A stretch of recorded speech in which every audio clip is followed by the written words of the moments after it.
বেপরদায় ঘুরিয়ে দিয়ে আমি যদি কাবা শরীফে গিলাফ ধরে কান্না করি, মসজিদে সারা রাত ধরে তাহাজ্জুদ পড়ি, জলসায় বসে হাত উঁচু করে জাহান্নাম থেকে বাঁচবো, জান্নাতে যাব, এই আশা যদি করি, নবী বলেছেন তোমার নামটা দায়ুসের খাতায় থাকলো, তুমি জান্নাতে যেতে পারবে না। তাহলে জান্নাতে যদি যেতে চাই, আমাদের নারীদেরকে পর্দায় ঘোরাইতে চাই, পর্দা করাবো তো ইনশাআল্লাহ? আওয়াজ নেই, করাবো তো ইনশাআল্লাহ? আর জোরসে বলি, করাবো তো ইনশাআল্লাহ? আর মায়েদেরকে বলতে চাই, মা আপনারা যদি আজকে পর্দা করেন, তাহলে মনে রাখবেন আজকে হুজুরদের কাছে বহু শিকায়াত আসে, গ্রামের মুরব্বিদের কাছে অনেক মানুষ শিকায়াত দিয়ে যায়। কি শিকায়াত জানেন? বাচ্চা আমার কথা শোনে না, বেটাটা বড় হয়ে গেছে, মদপান করা শুরু করে দিয়েছে, বাবাকে ভাত দেয় না, মাকে ভাত দেয় না, বাবার মায়ের কথা শুনতে চায় না, এরকম শিকায়াত দেয় কি দেয় না? আওয়াজ নেই, শিকায়াত আসে কি আসে না? মসজিদের সামনে দেখবেন মা পিলার ধরে কান্না করছে, যার যার হয়ে জিজ্ঞাসা করবেন মা কাঁদছেন কেন? রাজ্যের মানুষের কাছে, সমাজের মানুষের কাছে বিচার দেয়, আমার সন্তান দীর্ঘ 1 সপ্তাহ থেকে আমি জ্বরে ভুগছি, কাঁদতে কাঁদতে দমটা ফেটে যায়, একটা ঔষধ এনে দেয় না, আমার সন্তান আমার খোঁজ খবরে নেয় না। এমন শিকায়াত মায়েরা বাবারা দেয় কি দেয় না? আওয়াজ নেই, দেয় কি দেয় না? এ দোষ শুধুমাত্র সন্তানদের দিলে হবে না, এ দোষ আমাদের বাবা আর মায়েরও আছে। জোরে বলেন ঠিক কিনা? আরেকটু আওয়াজ করে বলুন ঠিক কিনা? আমার মায়েরা, আমার আব্বা জানেরা, আমার বন্ধুরা, আমি সবাইকে বলছি, শুনে নেবেন। মায়েরা আপনারা যদি একবার পর্দা করে চলেন, স্বামীর সেবা করেন, শ্বশুরের খেদমত করেন, মনে রাখবেন আল্লাহ পাক আপনার গর্বে এমন সন্তান দেবেন, আপনার গর্বে খাজা মঈনুদ্দিনের মতো সন্তান আল্লাহ ঢেলে দেবেন, আপনার গর্বে আব্দুল কাদের জিলানী রাহমাতুল্লাহ আলাইহির মতো সন্তান দেবেন, আপনার গর্বে আল্লাহ উল্লাহর মতো সন্তান দিবেন, বড় বড় আল্লাহ ওয়ালার মতো আপনার গর্বে সন্তান দিবেন। কারণ আমরা জানি খাজা মঈনুদ্দিন চিশতি রাহমাতুল্লাহ আলাইহি আজমিরের মাটিতে শুয়ে আছেন। ইতিহাস জানা আছে না নাই? আওয়াজ নাই, আছে না নাই? আল্লাহর বড় ওলি খাজা মঈনুদ্দিন চিশতি রাহমাতুল্লাহ আলাইহি এই রকম বড় একটা মজলিসের ভিতরে দ্বীনের দাওয়াত দিতে গিয়ে, দ্বীনের মজমায়ে হকের দাওয়াত দিলেন, আল্লাহ এক দাওয়াত দিলেন, বয়ান করার পর খাজা মঈনুদ্দিন সাহেবের হাতে হাত দিয়ে 1 লক্ষ 2 লক্ষ মানুষ নয়, 90 লক্ষ মানুষ খাজা মঈনুদ্দিন সাহেবের হাতে হাত দিয়ে ঈমান এনেছে। বলি সুবহানাল্লাহ। আর জোরে বলি সুবহানাল্লাহ। খাজা মঈনুদ্দিন চিশতি রাহমাতুল্লাহ আলাইহি বাড়িতে ফিরলেন বড় মনে আনন্দ নিয়ে। বাড়িতে এসে বলছেন, মা, মধুর সুরে ডাক দিচ্ছেন, মা আসসালামু আলাইকুম আম্মা জান। খাজা মঈনুদ্দিন চিশতি রাহমাতুল্লাহ আলাইহির আম্মা জান বাইরে এসে বললেন, বাবা বলো না, এত খুশি কেন? তখন খাজা মঈনুদ্দিন চিশতি রাহমাতুল্লাহ আলাইহি জানিয়েছেন, মা আমি এই জন্য খুশি আজকে, আপনি জানেন আজকে আমার হাতে হাত দিয়ে 1 লক্ষ 2 লক্ষ নয়, বিভিন্ন রিওয়ায়াতে বলা আছে বিভিন্ন জায়গায় বিভিন্ন ভাবে, কিন্তু রিওয়ায়াতটা অন্তত অবশ্যই সহি। বিভিন্ন জায়গায় ইতিহাসের পাতায় লেখা আছে 90 লক্ষ মানুষ তিনার হাতে হাত দিয়ে ঈমান এনেছে। বলি সুবহানাল্লাহ। মাকে বলছে, মা আমার হাতে হাত দিয়ে আজকে এতগুলো মানুষ ঈমান এনেছে, দেখেছো আমি কত ভালো। আম্মা জান খাজা মঈনুদ্দিনের মা জানিয়েছেন, বেটা এতে আবার তোর বাহাদুরি কিসের? মা দেখেন কেমন, এতে তোর কিসের বাহাদুরি রে? বলে, মা আমার বাহাদুরি নাই, আমার হাতে হাত দিয়ে আমি মুশকিল করলাম, আমি বয়ান করলাম, আমি দাওয়াত দিলাম, আমার কথা শুনে মানুষ মুসলমান দলে দলে আমার হাতে হাত দিয়ে হয়েছে, এ বাহাদুরি তো আমার। মা বলে, বেটা কান খুলে শুনে রাখবি, এই বাহাদুরি যদি আছে আমার আছে, আমি মায়ের আছে। জোরে বলি সুবহানাল্লাহ। আর জোরে বলি সুবহানাল্লাহ। এই বাহাদুরি যদি আছে তা কার আছে বলেন? আওয়াজ নেই, কার আছে? এই বাহাদুরি যদি থাকে তা মায়ের আছে। জোরে বলি সুবহানাল্লাহ। বলে, মা কেমন করে জানিয়ে দাও? খাজা মঈনুদ্দিন চিশতি রাহমাতুল্লাহ আলাইহির আম্মা জান জানিয়ে দিলেন, ও ও বেটা জেনারি, ও বেটা আব্দুল কাদের, ও বেটা খাজা মাইনুদ্দিন, শুনে নাও, এ বাহাদুরে যদি তোকে আমার আছে, অন্য কারো জন্য না রে বেটা। আমি তোকে বলতাম না, বলতে বাধ্য হলাম, কারণ তোর অহংকার চলে আসতে পারে। ও বেটা শুনে নাও, তুই যখন পেটের ভিতরে ছিলি সেই কথা আমি বললাম না। দুনিয়ায় যখন তুই আমার করে চলে আসলি, আমি মা জননী তোর, আমি তোর মা, 2.5 বছর নিজের স্তনের দুগ্ধ পান করিয়েছি, ঠান্ডা হোক গরম হোক।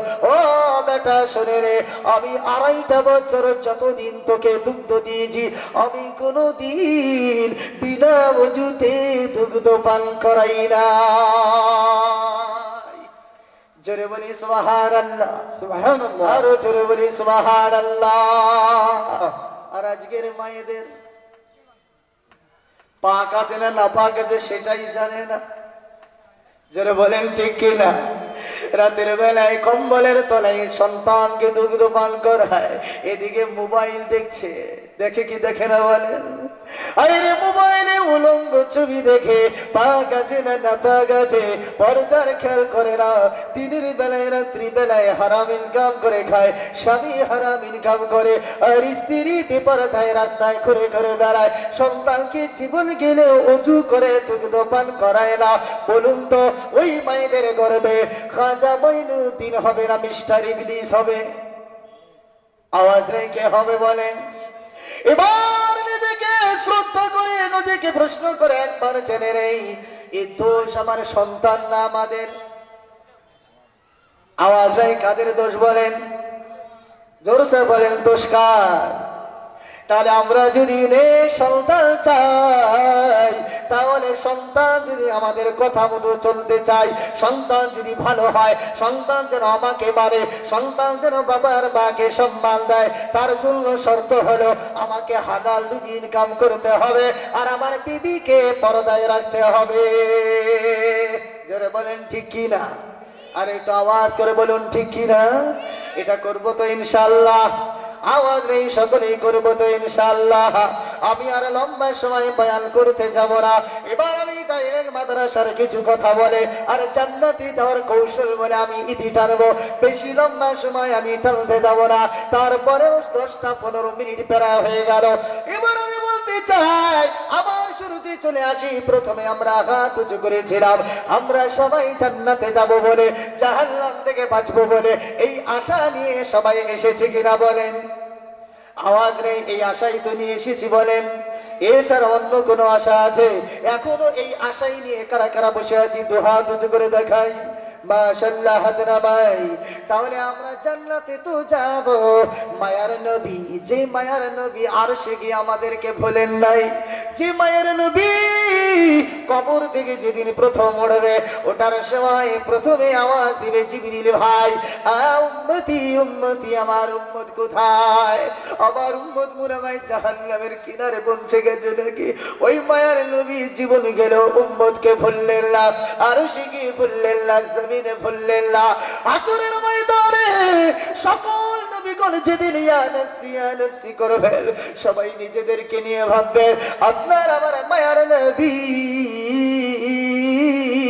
আল্লাহর আরশে আজিমের পায়ের তলায় সিজদায় করে শুধু চোখের পানি দিয়ে বুকটা ভাসিয়ে ফেলে বলবেন, ইয়া রাব্বি উম্মতি, আমার উম্মতের কি হবে?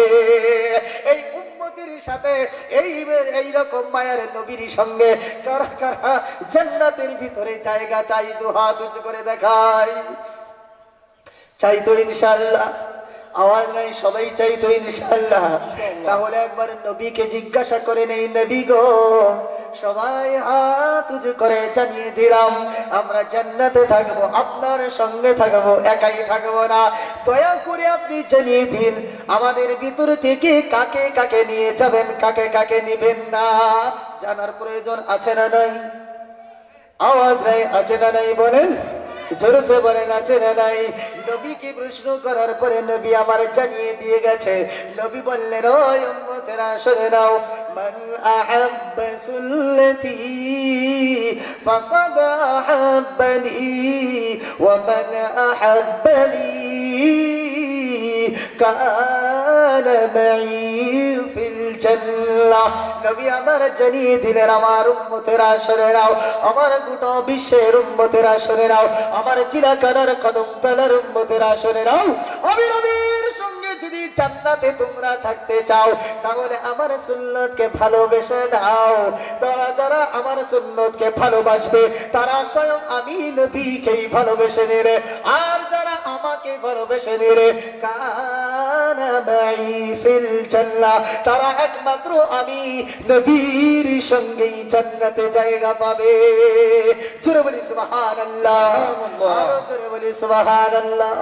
তবে নবী আমার জানিয়ে দিলেন, আমার উম্মতেরা শুনে নাও, ও চিরকালের উম্মতেরা শুনে নাও, তোমরা এখানে বসে আছো, তোমাদের বসাটা বেফলে যাবে না, কান খুলে শুনে নাও, তোমরা জান্নাতে যাবে অতি সহজে, তোমাদের জান্নাতে যাওয়া বড় কঠিন হবে না, তোমরা জান্নাতে বড় সহজে যাবে। কিন্তু মনে রাখবে, মনে রাখবে, মনে রাখবে, আমার সাহাবায়ে কেরামরা আমি নবীর সঙ্গে জান্নাতে তারা থাকবে, অত কষ্টে তারা আমাকে পাবে না। নবী জানিয়ে দিলেন, ও শেষ জামানার উম্মতেরা শুনে নাও, তোমরা বড় সহজে জান্নাতে যাবে। আমার সাহাবায়ে কেরামগণ আমি নবীর সঙ্গে জান্নাতে থাকার জন্য কাতাদা ইবনে নুমান নামে একজন সাহাবীর নাও, আমি নবীর সঙ্গে জান্নাত পাওয়ার জন্য উহুদের প্রান্তে আমার বডিগার্ড হয়ে সামনে দাঁড়িয়ে গেছে। বেঈমানের দলেরা দূর থেকে তীর মেরেছে, একটা তীর মারার পর কাতাদা ইবনে নুমান চোখের ভিতরে ভেদ করে ঢুকে গেছে। ইতিহাস বোঝার চেষ্টা করি। নবী বলছেন, আমার শেষ জামানার উম্মতেরা একটু এদিকে ধ্যান দিয়ে শুনে নেই, তোমরা অতি